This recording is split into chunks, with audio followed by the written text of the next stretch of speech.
Item ಯಾವುದೇ ಇರಲಿ try ಮಾಡಿ ಆಚಿ ಚಿಕನ್ ಮಸಾಲಾ. ಟೌನ್ಶಿಪ್ ವಿಚಾರವಾಗಿ ಡಿ.ಕೆ. ಶಿವಕುಮಾರ್ ಅವರು ಏನು ಹೇಳಿದ್ರು ಅಂತೇಳಿ 2 ತಿಂಗಳು ಬ್ರೇಕ್ ಕೊಡ್ತಾ ಇದ್ದಾರೆ ಈಗ ಈ ಟೌನ್ಶಿಪ್ಗೆ.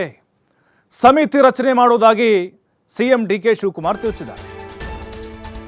ಆ ಕಮಿಟಿಯ ವರದಿ ಬಂದ ಬಳಿಕವೇ ಮುಂದಿನ ನಿರ್ಧಾರ. ಅಂದ್ರೆ ತಾತ್ಕಾಲಿಕ ಅಷ್ಟೇ, ಇದು ತಾತ್ಕಾಲಿಕ ಬ್ರೇಕ್, ಪರ್ಮನೆಂಟ್ ಅಲ್ಲ.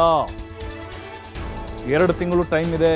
ಅದರಲ್ಲಿ ಒಳಗಡೆ ಸಾಧಕ ಬಾಧಕ ಪ್ಲಸ್ಸು ಮೈನಸ್ಸು ಅದೆಲ್ಲವನ್ನು ಕೂಡ ಚರ್ಚೆ ಮಾಡಲಾಗುತ್ತೆ. ಟೌನ್ಶಿಪ್ ಯೋಜನೆ ಕೈ ಬಿಡಲ್ಲ ಅಂತ ಕ್ಲಿಯರ್ ಕಟ್ ಆಗಿ ಹೇಳಿದ್ದಾರೆ ಡಿ.ಕೆ. ಶಿವಕುಮಾರ್. ಅಂದ್ರೆ ಯೋಜನೆಯನ್ನ ಮುಂದುವರಿಸ್ತೀವಿ ಅನ್ನೋದು ಪರೋಕ್ಷವಾಗಿ ಪ್ರಕಟ ಮಾಡದಂಗಿದೆ.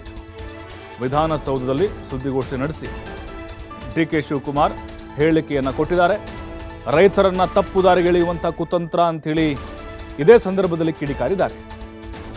ಏನು ಬಿಡದಿಯಲ್ಲಿ ನಡೆದಂಥ ಘಟನೆಯಿಂದ ನೋವಾಗಿದೆ. ದೇವೇಗೌಡರ ಪತ್ರಕ್ಕೆ ಉತ್ತರ ಬರೀತೇನೆ ಅಂತ ಹೇಳಿದರು. ನಾನು ಕೂಡ ರೈತರ ಮಗ, ರೈತರನ್ನು ನನಗೆ ಗೊತ್ತಿದೆ. ಜೈಲ್ ನಂಗೇನು ಹೊಸದಲ್ಲ, ಜನರ ಪ್ರೀತಿನೇ ನನ್ನ ಶಕ್ತಿ. ಕುಮಾರಣ್ಣ, ನೀವು ನನ್ನ ಸಹೋದರ, ಜೈಲಿಗೆ ಕಳಿಸ್ತಾರ ಕಳಿಸಿ, ನಾನು ತಪ್ಪು ಮಾಡಿದ್ರೆ ನಾನು ಶಿಕ್ಷೆ ಪಡೆದುಕೊಳ್ತೇನೆ. ಯಡಿಯೂರಪ್ಪ ಕುಮಾರಸ್ವಾಮಿ ಹಾದಿಯಲ್ಲೇ ಸಾಗ್ತಿದ್ದೀನಿ ಅಂತ ಡಿ.ಕೆ.ಶಿ ಕೌಂಟರ್ ಕೊಟ್ಟಿದ್ದಾರೆ.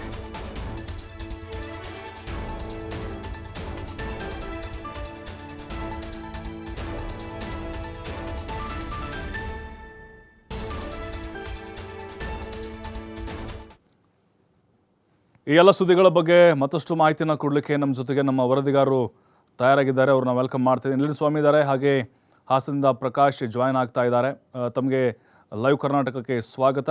ಆರಂಭದಲ್ಲಿ ಹೋಗ್ತಾ ಇದ್ದೀನಿ, ನಾನು ಡಿ.ಕೆ. ಶಿವಕುಮಾರ್ ಅವರ ಈ ಟೌನ್ಶಿಪ್ ವಿಚಾರಕ್ಕೆ ಸಂಬಂಧಪಟ್ಟಂತೆ ಯಾವೆಲ್ಲ ಕ್ಲಾರಿಟಿಗಳನ್ನು ಕೊಟ್ಟರು ಅಂತೇಳಿ. ಹಾಗಾದರೆ ಇವತ್ತು ವಿಧಾನಸೌಧ ಸುದ್ದಿಗೋಷ್ಠಿಯಲ್ಲಿ ಇದಕ್ಕೆ ಸಂಬಂಧಪಟ್ಟಂಗೆ ಏನು ಮಾತಾಡಿದ್ದಾರೆ ಡಿ.ಕೆ.ಶಿ ಕೇಳಿಸ್ಕೊಂಬರೋಣ. ಇದು ನನ್ನ ಕನಸಿನ ಯೋಜನೆ ಅಲ್ಲ, ನಿಮ್ಮ ಯೋಜನೆ. ನಿಮ್ಮ ಯೋಜನೆಗೆ ಮುನ್ನುಡಿ ನೀವು ಬರೆದಿದ್ದೀರಿ, ಹೆಜ್ಜೆ ಹಾಕಿದ್ದೀರಿ. ಯಾರಿಗೂ ಬಲವಂತ ಮಾಡುವಂಥ ಪ್ರಶ್ನೆ ಇಲ್ಲಿ ಬರುವುದಿಲ್ಲ. ಯಾರು ಬೇಕಾದ್ರೆ ಸರ್ಕಾರಕ್ಕೆ ಭೂಮಿ ಕೊಡ್ಬೋದು. ಇದು ಯಾವ ಕಾರಣಕ್ಕೂ ಪ್ರೈವೇಟ್ ಇನ್ವೆಸ್ಟ್ಮೆಂಟು, ಪ್ರೈವೇಟ್ ಅವ್ರ ಹತ್ರ ನಾವು ದಂಧೆ ಮಾಡೋಂಥ ವಿಷಯ ಇಲ್ಲ. ಇದು ಸರ್ಕಾರದ ಯೋಜನೆ ನಡೀತದೆ. ಸರ್ಕಾರ ಯಾವ ರೂಪಕ್ಕೆ ಆಗಬೇಕು ಆಗ್ತದೆ. ಯಾರು ಕೊಡ್ತಾರೆ ಅವ್ರು ತಗೊಳ್ತೀವಿ. ಬೇರೆಯವರು ನೀವು ನಿಮ್ಮ ಗೌರವದಿಂದ ನಿಮ್ಮ ಆಸ್ತಿ ಪಾಸ್ತಿಯನ್ನು ಮಾಡ್ಕೊಳ್ಳಿ.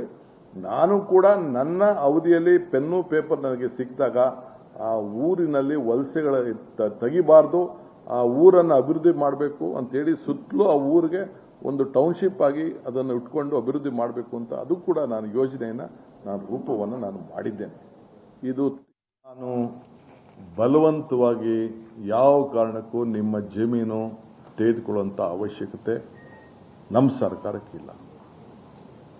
ಮುಖ್ಯಮಂತ್ರಿಗಳಾದಂಥ ಗೌರವಾನ್ವಿತ ಕುಮಾರಸ್ವಾಮಿಯವರು, ಯಡಿಯೂರಪ್ಪನವರು ಏನು ಮಾರ್ಗದರ್ಶನವನ್ನು ಕೊಟ್ಟಿದ್ದಾರೆ ಅವೆಲ್ಲ ಮುಂದುವರೆದಂಥ ಯೋಜನೆಗಳು. ಇದು ಕಂಟಿನ್ಯೂಷನ್ ಪ್ರೋಸೆಸ್. ಇದು ನಾನು ಇರ್ಬೋದು, ಇನ್ನೊಬ್ರು ಇರ್ಬೋದು, ಅದನ್ನು ನಾವು ಮುಂದುವರಿಸ್ತಾ ಇದ್ದೀವಿ. ಅದು ಬಿಟ್ಟರೆ ನಾನು ಇದಕ್ಕೆ ಬಲವಂತ ಮಾಡುವುದಿಲ್ಲ.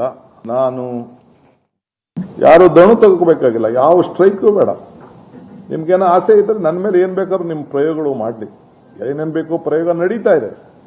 ಕೇಸು, ಲಾಯರು, ಕೌಂಟರ್ ಕೇಸು, ಮತ್ತೊಂದು ಜೈಲಿಗೆ ಕಳಿಸುವಂಥ ಸಮೀಪ ಬರ್ತಾ ಇದೆ. ಜೈಲಲ್ಲಿದ್ದಾಗ ಜನ ಯಾವ ರೀತಿ ಈಚೆ ಬಂದರು, ಯಾವ ರೀತಿ ನನ್ನ ಪರವಾಗಿ ನಿಂತ್ಕೊಂಡ್ರು, ಏನೇನಾಯಿತು ಅಂತ ಕೂಡ ನಾನು ಕಣ್ಣಲ್ಲಿ ಆ ದೃಶ್ಯಗಳನ್ನು ನಾನು ನೋಡಿದ್ದೇನೆ. ಯಾರು ದಣು ತಗೋಬೇಕಾಗಿಲ್ಲ. ನೋಡಿ, ಈಗ ಡಿ.ಕೆ. ಶಿವಕುಮಾರ್ ಅವರು ಹೇಳಿಕೆ ನೋಡ್ತಾ ಇದ್ದೀವಿ. ಅವರು ಬಹಳ ಸೂಕ್ಷ್ಮವಾಗಿ ಮಾತಾಡಿದ್ದಾರೆ.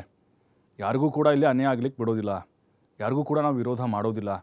ಎಲ್ಲರ ಅಭಿಪ್ರಾಯವನ್ನು ಪಡೆದುಕೊಂಡು ಹಂತ ಹಂತವಾಗಿ ನಾವು ಈ ಯೋಜನೆಗೆ ಕೈ ಹಾಕ್ತೀವಿ ಅನ್ನುವಂಥ ಒಂದು ಸ್ಪಷ್ಟನೆ ಇದು. ಕುಮಾರಸ್ವಾಮಿ ಮತ್ತು ಯಡಿಯೂರಪ್ಪನವರ ಹಾದಿಯಲ್ಲೇ ಸಾಕ್ತೀವಿ ಅಂತ ಹೇಳಿದ್ದಾರೆ. ಮತ್ತಷ್ಟು ಮಾಹಿತಿ ನಮ್ಮ ಪ್ರತಿನಿಧಿ ಎಲ್.ಎನ್. ಸ್ವಾಮಿ ನೀಡ್ತಾರೆ. ಎಲ್.ಎನ್. ಸ್ವಾಮಿ, ಈಗ ಡಿ.ಕೆ. ಶಿವಕುಮಾರ್ ಅವರ ಹೇಳಿಕೆ ನೋಡ್ತಾ ಇದ್ವಿ, ಬಹಳ ಸೂಕ್ಷ್ಮವಾಗಿ ಹ್ಯಾಂಡಲ್ ಮಾಡ್ತಿದ್ದಾರೆ ಅಂತ ಅನ್ನಿಸ್ತಾ ಇದೆ. ಈ ಕಡೆ ರೈತರಿಗೂ ಕೂಡ ವಿರೋಧ ಆಗಬಾರ್ದು, ಈ ಕಡೆ ವಿರೋಧ ಪಕ್ಷಗಳನ್ನು ಕೂಡ ಬ್ಯಾಲೆನ್ಸ್ ಮಾಡಬೇಕು ಅಂಥೇಳಿ. ಅಂದರೆ ಈ 2 ತಿಂಗಳು ತಾತ್ಕಾಲಿಕ ಬ್ರೇಕನ್ನು ಕೊಟ್ಟು ರೈತರ ಸಾಧಕ ಬಾಧಕ ಅದಕ್ಕೊಂದು ಸಭೆಯನ್ನು ಮಾಡಿ, ಕಮಿಟಿ ಮಾಡಿ, ಎಲ್ಲರ ಅಭಿಪ್ರಾಯ ಕಲೆ ಹಾಕ್ಕೊಂಡು ಆಮೇಲೆ ಅಂತಿಮವಾಗಿ ತೀರ್ಮಾನ ಮಾಡೋದಾ ಹೇಗೆ ಅನ್ನೋದಿದ್ದು?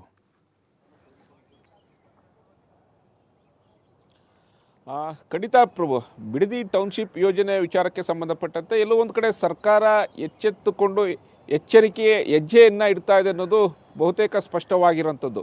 ಯಾಕೆಂದರೆ ಸಾಕಷ್ಟು ವಿರೋಧಗಳು ವ್ಯಕ್ತವಾಗ್ತಾ ಇದ್ರು, ಜೊತೆಗೆ ಒಂದಿಷ್ಟು ರೈತರು ಸರ್ಕಾರದ ಪರ ಕೂಡ ಇದ್ದರು. ಅಂದರೆ ನಮ್ಮ ಭೂಮಿಯನ್ನು ನಾವು ಕೊಡೋದಕ್ಕೆ ರೆಡಿ ಇದ್ದೇವೆ ಎಂಬ ಹೇಳಿಕೆಗಳನ್ನು ಕೊಡ್ತಾ ಇದ್ರು. ಮತ್ತೊಂದು ಕಡೆ ಸಾಕಷ್ಟು ರೈತರು ಇದರ ವಿರುದ್ಧ ಕೂಡ ನಿಂತ್ಕೊಂಡಿರುವಂಥದ್ದು. ಅಂದರೆ ನಾವು ನಮ್ಮ ಭೂಮಿಯನ್ನು ಕೊಡಲ್ಲ, ನಮ್ಮ ಭೂಮಿ ನಮ್ಮ ಹಕ್ಕು ಎಂಬ ವಿಚಾರವನ್ನು ಇಟ್ಕೊಂಡು ಸರ್ಕಾರದ ವಿರುದ್ಧ ಪ್ರತಿಭಟನೆಯನ್ನು ಮಾಡ್ತಾ ಇದ್ರು. ಅಂದರೆ ಯೋಜನೆಯನ್ನು ಸಂಪೂರ್ಣವಾಗಿ ಕೈ ಬಿಡಬೇಕು ಎಂಬ ಆಗ್ರಹವನ್ನು ಮಾಡ್ತಾ ಇದ್ರು.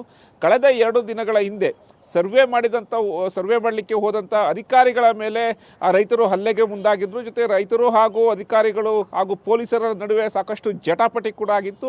ಈ ಹಿನ್ನೆಲೆಯಲ್ಲಿ ಹಲವು ರೈತರ ಮೇಲೆ ಈಗ FIR ಆಗಿರುವಂಥದ್ದು. ಈ ಎಲ್ಲ ಆಕ್ರೋಶಗಳು, ವಾಗ್ವಾದಗಳು, ಜೊತೆಗೆ ಆರೋಪ ಪ್ರತ್ಯಾರೋಪಗಳು ಹೆಚ್ಚಾಗ್ತಾ ಇದ್ದಂತೆ ಇವತ್ತು CM DK ಶಿವಕುಮಾರ್ ಒಂದು ಸ್ಪಷ್ಟನೆಯನ್ನು ಕೊಟ್ಟಿರುವಂಥದ್ದು.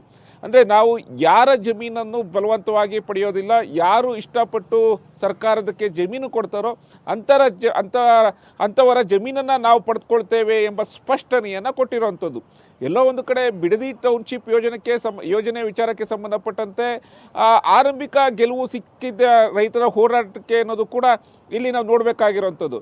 ಅಂದರೆ ಇಷ್ಟು ದಿವಸ ನಾವು ಯೋಜನೆಯನ್ನು ಕೈ ಬಿಡೋದಿಲ್ಲ, ನಾವು ಯೋಜನೆಯನ್ನು ಮಾಡ್ತೀವಿ ಎಂಬ ಹೇಳಿಕೆಯನ್ನು ಪದೇ ಪದೇ ಕೊಡ್ತಾಯಿದ್ರು. ಇದಕ್ಕೆ ಸಂಬಂಧಪಟ್ಟಂತೆ ಒಂದಿಷ್ಟು ಆರೋಪಗಳನ್ನು JDS ನಾಯಕರಾದಂಥ ಕೇಂದ್ರ ಸಚಿವ ಕುಮಾರಸ್ವಾಮಿ ಹಾಗೂ ಮಾಜಿ ಪ್ರಧಾನಿಗಳಾದಂಥ ದೇವೇಗೌಡರು ಕೂಡ ಮಾಡಿದರು. ಈ ಆರೋಪಕ್ಕೆ ಸಂಬಂಧಪಟ್ಟಂತೆ ನಾನು ಒಂದಿಷ್ಟು ದಾಖಲೆಗಳನ್ನು ಬಿಡುಗಡೆ ಮಾಡ್ತೀನಿ, ನನ್ನನ್ನು ಕೆಣಕಬೇಡಿ ಎಂಬ ನೇರ ಎಚ್ಚರಿಕೆಯನ್ನು ಈಗ CM DK ಶಿವಕುಮಾರ್ ರವಾನಿಸಿರುವಂಥದ್ದು. ಅಂದರೆ ಈ ಯೋಜನೆ ಮಾಡಿದ್ದು ನಾನಲ್ಲ, ಆಗ CM ಆಗಿದ್ದಂತಹ ಕುಮಾರಸ್ವಾಮಿಯವರು ಈ ಯೋಜನೆಯನ್ನು ಕೈಗೆತ್ತಿಕೊಂಡ್ರು. ಅಲ್ಲಿ ಸಂಬಂಧಪಟ್ಟಂತೆ ಯಾವ್ಯಾವ ಭೂಮಿಯನ್ನು ಎಷ್ಟೆಷ್ಟು ಯಾವ ಹಳ್ಳಿಗಳಲ್ಲಿ ಪಡೆದಿದ್ದೇವೆ ಎಂಬ ಸಂಪೂರ್ಣ ಲೆಕ್ಕಾಚಾರವನ್ನು ಅವರೇ ಮಾಡಿದರು. ಅಂದರೆ ಇದು ನನ್ನ ಕನಸಿನ ಕೂಸಲ್ಲ, ಕುಮಾರಸ್ವಾಮಿಯವರು CM ಮಾಡಿದಂಥ ಒಂದು ಯೋಜನೆ, ಅದನ್ನು ನಾನು ಮುಂದುವರಿಸ್ಕೊಂಡು ಹೋಗ್ತಾ ಇದ್ದೀನಿ. ಯಾಕೆಂದರೆ ಈ ಹಿಂದೆ ಕುಮಾರಸ್ವಾಮಿ ಆದ ಬಳಿಕ CM ಆದ ಬಳಿಕ ಯಡಿಯೂರಪ್ಪನವರು ಅಧಿಕಾರಕ್ಕೆ ಬಂದಿದ್ರು. ಯಡಿಯೂರಪ್ಪನವರು ಕೂಡ ಅದೇ ಹಾದಿಯಲ್ಲಿ ಹೋದ್ರು. ಈಗ ನಾನು ಅವರಿಬ್ಬರ ಯೋಜನೆಗಳನ್ನು ಮುಂದುವರಿಸ್ತಿದ್ದೇನೆ. ಆದರೆ ಯಾವ ಕಾರಣಕ್ಕೂ DK ಶಿವಕುಮಾರ್ ಎಲ್ಲೋ ಒಂದು ಕಡೆ ಈ ಟೌನ್ಶಿಪ್ ವಿಚಾರದಲ್ಲಿ ಒಬ್ಬಂಟಿ ಆದ್ರೆ ಅನ್ಸುತ್ತಾ ಯಲನ್ ಸ್ವಾಮಿ? ಯಾಕಂದ್ರೆ ಅಷ್ಟು ಸಪೋರ್ಟ್ ಸಿಗ್ತಾ ಇಲ್ಲ ಅವ್ರ ಪಕ್ಷದಲ್ಲಿ. ಅವ್ರನ್ನ ಬೆನ್ನಿಗೆ ನಿಂತ್ಕೊಂಡು ಸಮರ್ಥನೆ ಅಥವಾ ಅವ್ರ ಪರವಾಗಿ ಬಲವಾಗಿ ಬ್ಯಾಟ್ ಮಾಡುವಂತ ನಾಯಕರು ಕಾಂಗ್ರೆಸ್ನಲ್ಲಿ ನಮಗೆ ಬೆರಳೆಣಿಕೆ ಸಿಗ್ತಾ ಇದ್ದಾರೆ. ಹಾಗಾಗಿ ಎಲ್ಲೊಂದ್ ಕಡೆ ಸಿಂಗಲ್ ಆಗ್ಬಿಟ್ರ ಈ ಹೋರಾಟದಲ್ಲಿ ಅಂತವ್ರು?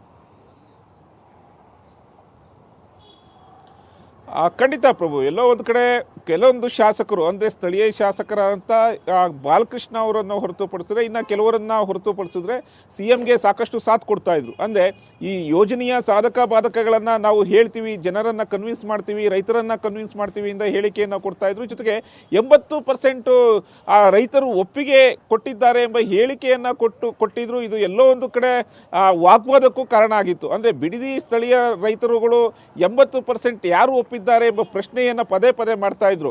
ಜೊತೆಗೆ ಕೆಲವೊಂದು ಸಚಿವರೇ ಇದು ನಮಗೆ ಯಾಕೆ ಬೇಕಿತ್ತಾ ಎಂಬ ವಿಚಾರಗಳನ್ನು ತಮ್ಮ ಆಪ್ತ ವಲಯದಲ್ಲಿ ಹೇಳ್ಕೊಂಡಿರೋಂಥದ್ದು.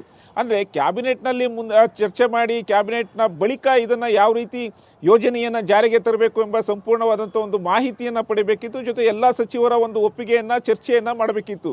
ಏಕಪಕ್ಷೀಯವಾಗಿ ಏಕಾಏಕ ಹೋಗ್ತಿರೋದು ಸರಿಯಲ್ಲ ಎಂಬ ಹೇಳಿಕೆಗಳನ್ನು ಪರೋಕ್ಷವಾಗಿ ಕೊಡ್ತಾ ಇದ್ರು. ಜೊತೆಗೆ ಆಪ್ತರ ಬಳಿ ಅಸಮಾಧಾನವನ್ನು ಹೊರಹಾಕಿದ್ರು. ಅಂದರೆ ಇದೇ ಅಸ್ತ್ರವನ್ನು JDS ನಾಯಕರು ಮುಂಬರುವ ಚುನಾವಣೆಗಳಲ್ಲಿ ಬ್ರಹ್ಮಾಸ್ತ್ರವನ್ನಾಗಿ ಮಾಡ್ಕೊಳ್ತಾರೆ, ವೇದಿಕೆಯನ್ನಾಗಿ ಸೃಷ್ಟಿ ಮಾಡ್ಕೊಳ್ತಾರೆ.